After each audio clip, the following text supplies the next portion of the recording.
ఈ కన్యా రాశి వారికి ఈ వారంలో మొత్తం 3 గ్రహాలు మాత్రమే అనుకూలంగా సంచరిస్తున్నాయి. అయినప్పటికీ కొన్ని మంచి ఫలితాలను, లాభాలను అందుకుంటారు. 7 గ్రహాలు ప్రతికూలంగా సంచరించేటువంటి సమయంలో మౌనం వహించండి. వృత్తి ఉద్యోగాల యందే మనస్సును లగ్నం చేయండి. మీరు చేసేటువంటి కార్యక్రమాలని త్రికరణ శుద్ధిగా పనిచేసుకుంటూ ముందుకు సాగడం వల్ల మంచి ఫలితాలు వస్తాయి. రాబోయే మంచి రోజుల కోసం నిరీక్షించండి.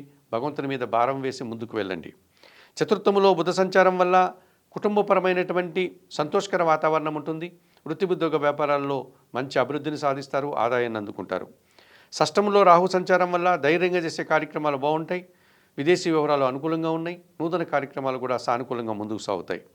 చతుర్థంలో శుక్ర సంచారం వల్ల కుటుంబంలో శుభ కార్యక్రమాల నిర్వహణ, సృజన సహకారము, మీ మాటకు విలువ పెరగడము, వృత్తి ఉద్యోగ వ్యాపారాల్లో సంతోషకరమైనటువంటి అభివృద్ధిని అందుకుంటారు. ఈ రాశి వారికి ఈ వారంలో బుధ, గురు, శుక్ర, శనివారాలు అనుకూలంగా ఉన్నాయి. వ్యయములో కేతువు సంచరిస్తున్నాడు.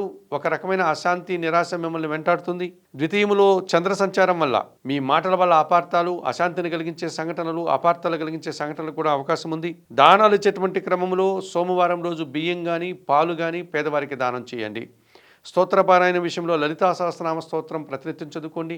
ఆలయ సందర్శన కార్యక్రమంలో భాగంగా కన్యా రాశి వారు లలితాదేవిని సందర్శించి నమస్కరించుకోవడం, కుటుంబంలో ఉన్నటువంటి తల్లిగారి పాదాలకు నమస్కరించి తల్లి ఆశీస్సులు అందుకోవడం వల్ల సంతోషంగా, ప్రశాంతంగా ఉండగలుగుతారు.